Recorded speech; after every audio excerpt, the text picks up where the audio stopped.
When their God created them, they were perfect, beloved creatures who basked in his glory and did his bidding. They shaped and molded his world to the letter of his instructions. They were filled with love for their magnificent master, and he for them, his cherished children. They watched as he walked the gardens, hoping excitedly that he would breathe life into the clays they had carefully sculpted for him. When he did, things would glow and grow and flourish wildly.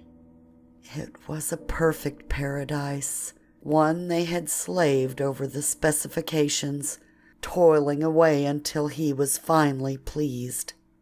When he was through, he paused, clasping his hands behind his back, rocking on his toes. "Something is missing," he sighed and dismissed them. All through the next days, they watched in awe as the master himself worked in the garden.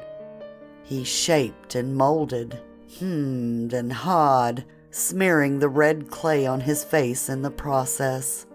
He refused their help, and for the first time shut them out of his process. He created and destroyed, and started again in a resounding huff of exasperation. Finally, after an eternity of waiting, he let them see the missing piece. "It is my masterpiece," he joyfully exclaimed, and with an exhale of his mighty breath, the clay came to life. It twitched and writhed on the ground, long limbs trembling as it shakily climbed to its feet, clay turning to blood, bone, and flesh. The being was fashioned in his image. The master smiled and opened his arms to the creature. Never had there been such pride or love on his face. "He is man, and I shall call him Adam." Just like that, they were forbidden to enter the garden. The master spent all his time with his new creation. They, who were once most beloved, now came second. None took it harder than Lucifer. He used to sit in his coveted spot at the master's feet, playing beautiful music from his horns. His spot now belonged to Adam.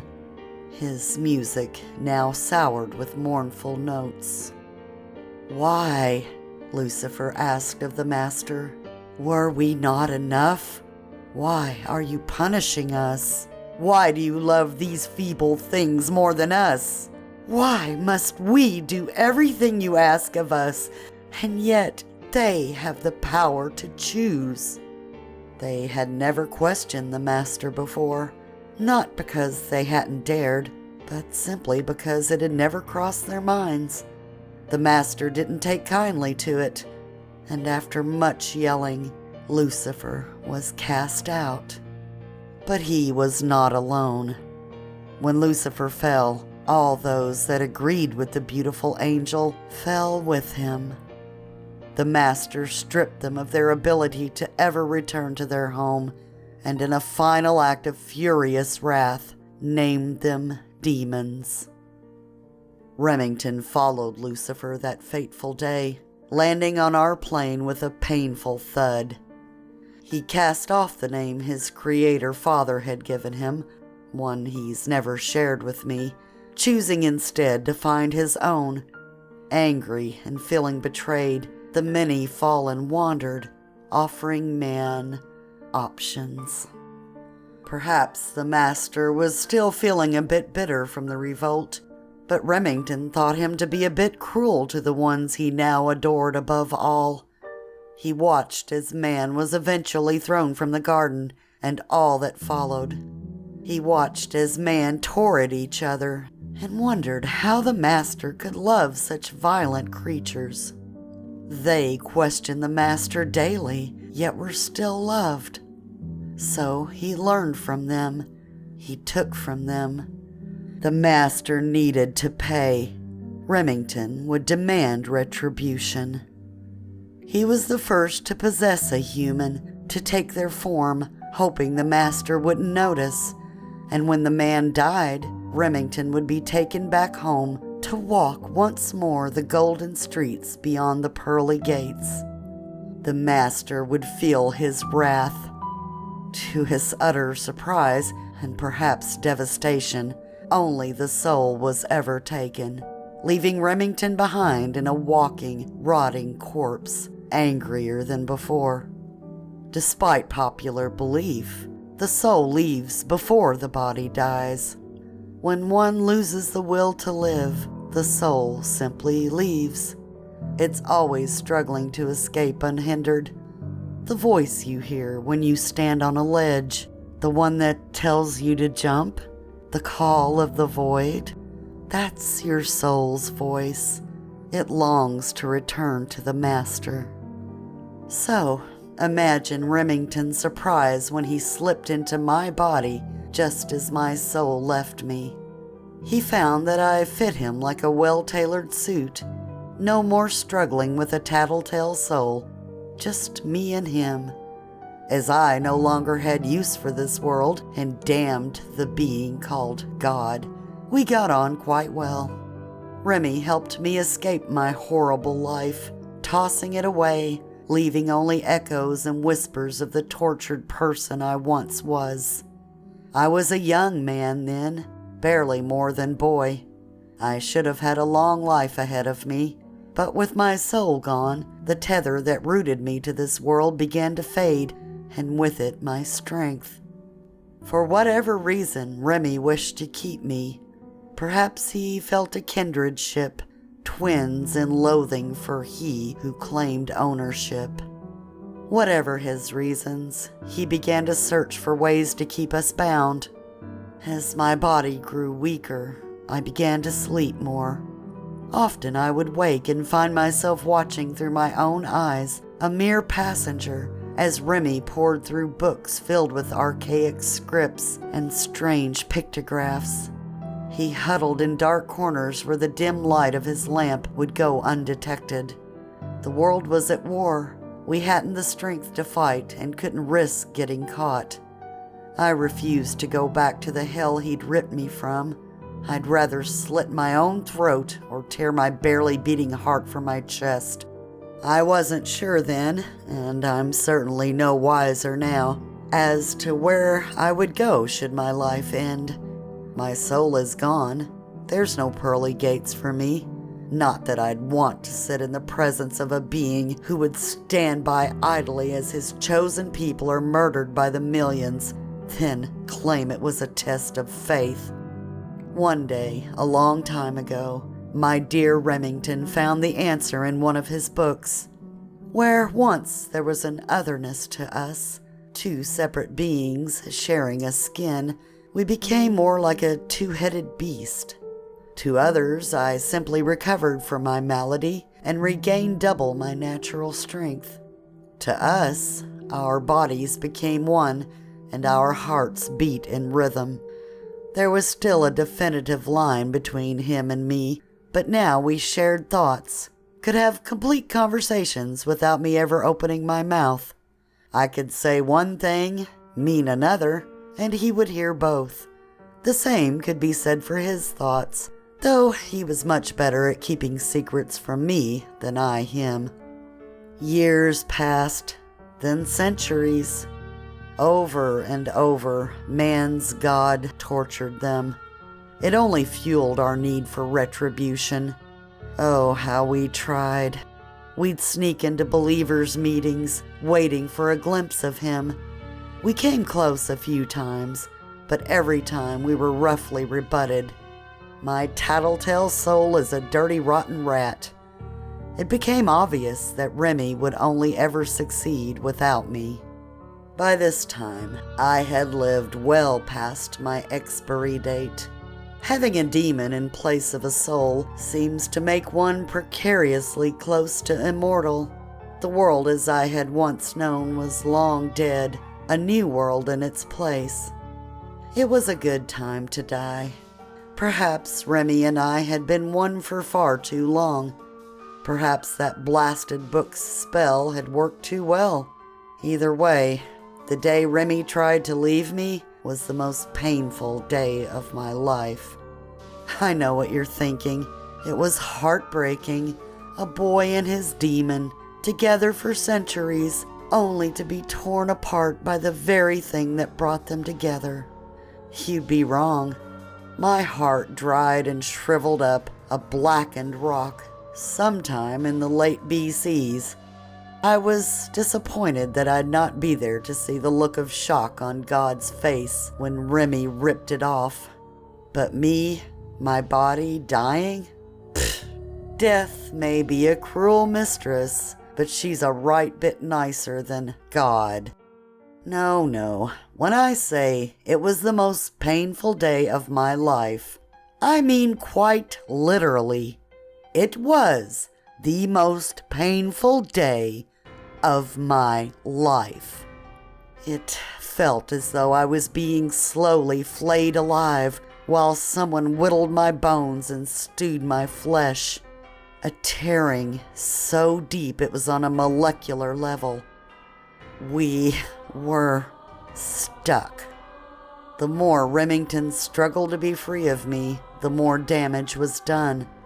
When he finally stopped, tired and morose, our body weak and numb, we came to realize we were not alone. So centered on our vengeance, we hadn't noticed a strange being made of the night sky perched awkwardly nearby. "What do you want?" Remy growled through my lips. The being just cocked its head at us. "Damned watcher." I'd never felt the sort of hatred from Remy directed at anything other than the master. "Watcher?" I asked him. "Older than the master. More powerful, just watches." Remy was seething. I could feel my lips pulling up into a snarl. Standing, it grinned at us and pointed to the horizon before vanishing. A string of bobbing torches danced in the waning light, heading straight for us. A child had seen us trying to extricate ourselves. I guess the wee lad assumed we needed an exorcism by fire. That night, we burned, accused of devil worship, which only made us laugh. Obviously, we survived, to the utter terror of the townsfolk. The watchers stood at the very edge of the crowd, invisible to them, drinking in the ecstasy of their hatred and fright. I spent the next few weeks plotting revenge. I watched the watcher. It was terribly difficult. My body ached. It took everything just to crawl a few steps, let alone stand, and drag my charred body into the shadows. Remy had used every last bit of his powers to save us. For the first time since I had met him, Remy slept. A traveling priest found us. It was the first bit of true human kindness I had met in a long time. He cared for me, unaware of my sleeping passenger. He tended my burns while telling me tales of his faith and of his calling to save those the devil touched. In return, I taught him to read special passages from Remy's strange book. I lied and told him that it was a sacred and powerful exorcism rite, that my burns came from an old and terrifying demon that plagued a family here in this small town, that I had chased the demon round the world, and that my final act would be to pass on the knowledge to him, the kind and stupid priest, if he would only send the beast back to hell. Then I pretended to die. Remy was pissed when he finally woke and found that the book was gone. I was pissed when I learned that the only way to separate from each other was hidden in that damned book. But oh, how he laughed when we found the watcher trapped in a house on an abandoned street. "You could have stopped everything," we had screamed at him. "You could have unwoven the heavens if you chose. Instead, you just watched as he tortured us, made us crawl on our bellies through the dirt, begging for the smallest of kindnesses. praying to anyone who would listen for relief. You watched as he flooded the earth, forced his people to kill to survive. He even blamed it on one of his own children, a child who only asked why. You just watched. Now you'll know the deepest pangs of hunger, the cold, aching loneliness that comes with abandonment. You'll know what it is to beg, to wish for any chance but the one you've been dealt by another. And you'll know, we paused, that I could stop it all. But instead, I'll just watch. We weren't always so filled with hate. Remington had watched and teased the humans for many years. He slowly fell in love with their curiosity, always questioning everything. He watched as the gods blessed them with miracles. He watched when the gods abandoned them and they were forced to create their own miracles. They grew and adapted while Remy remained unchanged. He thirsted for their knowledge, their ability to create on their own. So he learned. He hid his wings and walked among them. On one fateful day, a day Remy tried to hide from my prying mind, he walked along a steep embankment with a rather rotund man. "Look at her." The man gestured to a woman washing clothes in the river below them. "She is nothing. She has nothing. I told her I would take care of her, but she refuses me. I even offered to take on her bastard brother. No other man would take a woman and another man's child." The woman was neither pretty nor plain. Her eyes were large, her lips thin, her hair wild, and her body too muscled to be called delicate, though her frame was small. She was a feral-looking little thing, her almond skin burnt by the sun she toiled under each and every day. Remington had noticed her absently before.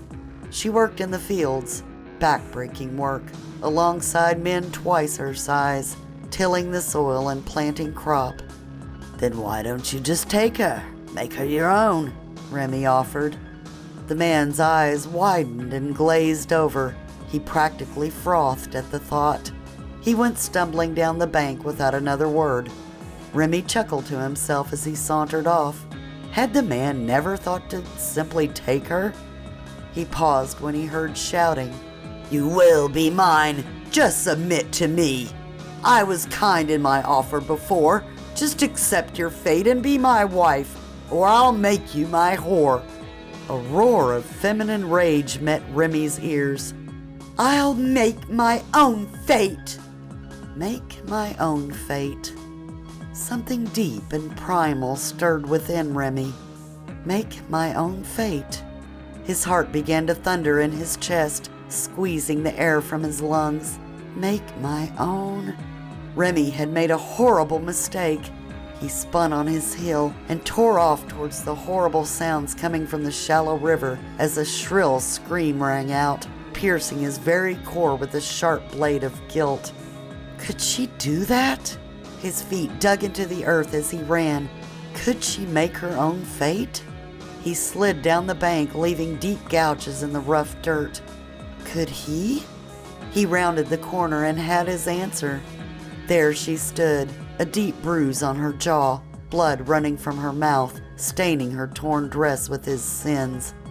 The man crouched at her feet, one hand clutching at the side of his head.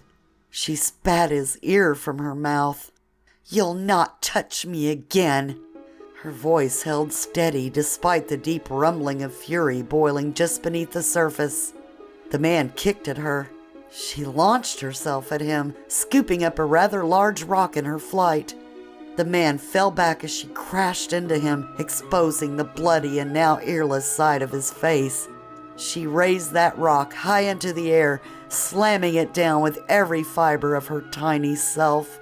Bones cracked and splintered. The man's hand would be forever ruined. He ran from her then, whimpering like a scolded child. She stood and dusted herself off, sighing as she spotted her spilled laundry strewn about the ground. "Did you think you would play hero?" Her back still faced Remy. "Do not think I did not hear your words." She spun and glared at him. "Did you mean what you said?" Remy begged. "No man will touch me without my permission." "No." Remy's voice hardened. "Will you make your own fate?" She smiled then, and in that moment, bloody, bruised, and covered in dirt, she was the most beautiful thing he had ever laid eyes on. "I already have." She was ostracized after the attack. She was lucky to not be stoned. She worked harder than she ever had before, forced to do the worst of the jobs to provide for her brother and herself. Remy felt the guilt with each pound that was lost from her small frame. He'd offered her some of his own share, but she slapped them from his hand. It was only a few months later the rains came. The shallow river swelled, threatening to swallow the homes along its banks. Remy sat with some of the village men, partaking in their nightly wine and gossip. "Did you hear?" giggled one ruddy-faced man who could not hold his alcohol. "Inderjit's shack has been swept away at last." The men gurgled and sneered, clapping each other on the back. "Tell me the harlot is no more," the one-eared man cheered. "Inderjit?" Remy asked. "The whore that maimed me," One Ear spat at him. Remy moved as though hellfire licked his heels. Drinks were upturned and wine spilled. He ran with everything he had, slipping down muddy village roads until he spotted a group of women wading in water up to their hips. "Pull!" they screamed in unison. The rope in their hands, wet from the torrential downpour, whipped them about. "Pull!" The desperation in the screams stopped him in his tracks. There, clinging to the end of the rope, was Inderjit, her young brother clasped tightly against her chest. The rabid river clawed at them, pulling them under as they struggled. With every pull, the women slid further into the water as it threatened to devour them all. Without a thought as to whether or not he could swim, Remy dove into the water. It sucked him down as he flailed about. Even his body, hardened by field work and fueled by an all-consuming guilt, was no match for the power the angry river held. For the first time since he fell, he unfurled his amber wings. He cared not if he was seen for what he truly was. They ached from disuse. His lungs burned for air as his feet hit the thick riverbed. With a mighty push he rose. He stretched his wings, flexing muscles long forgotten, and parted the raging waters around the half-drowned Inderjit. The women on the bank, finding the strength of the waters diminished, screeched, "Pull!" Ender and the boy were finally free. Remy shot from the river, hovering only to ensure their safety, and flew off into the stormy night. But he had heard her words. As her eyes had grown large at the sight of him in all his glory, she knew him for what he was. "The Fallen," she had gasped. In the coming days, weeks, and months, Remington finally found peace. Ender tentatively began to speak to him, the Fallen, a being despised by both his creator and humans alike. She kept his secret. Friendship and eventually love blossomed between them.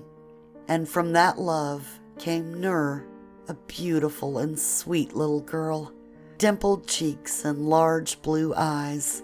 Not the blue of the sky or sea, but the blue of the morning moon reflected in still waters. No one had ever seen such eyes, and they gave away her heritage. How that child laughed.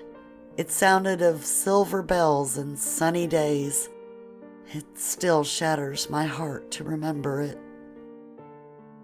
Remington was working in the fields that day. He had just noticed it had gotten deafeningly silent. The other workers were no longer singing. Scythes no longer swung on the fattened grain they harvested. The men and women stood quietly staring with mouths agape when a strong hand clamped down on his shoulder. "Brother," the angel stared down at him. "Truly, I am sorry. But you know it was forbidden." Remington moved then, dropping everything, and ran. He ran like he had never run before. His hidden wings spread from his back, and he flew, low and fast, parting the air in great gulps. Everywhere, people stopped what they were doing in shock. He dodged and dove through them until he came to that very same riverbank where his wife and daughter had been playing. Nur screamed with all the might and power of the tiny Nephilim she was. Lightning crackled around her. As she screamed, her mother fought. She tore at the would-be assassin, raking at his skin with her nails, tearing the feathers from his silvery wings. She fought like a tigress, bleeding from too many wounds, standing on legs that were broken, wailing on the angel with a strength unknown to humans, screaming until her throat bled. She held her own as best she could. The angel's sword, lost in the fight, lay beside Ender's younger brother. He sat dazed, watching the fight, a great knot on his head, weeping blood into his eye. One arm hung twisted at his side. Remy swooped down, and grasping the sword, he raised it towards his brother. "It must be done," the angel growled, wiping blood from his own face. "The master demands it." He finally knocked Ender aside, freeing himself from her wrath. "Their kind should not walk his earth." In his rage, Remington could think of nothing to say except, "She is mine!" Sheathed in gore and pinning him to the earth, the sword found its home in the angel's heart. In that moment, I felt my mouth open in a strangled cry, but no sound would come. In that moment, a great flash of light exploded around us.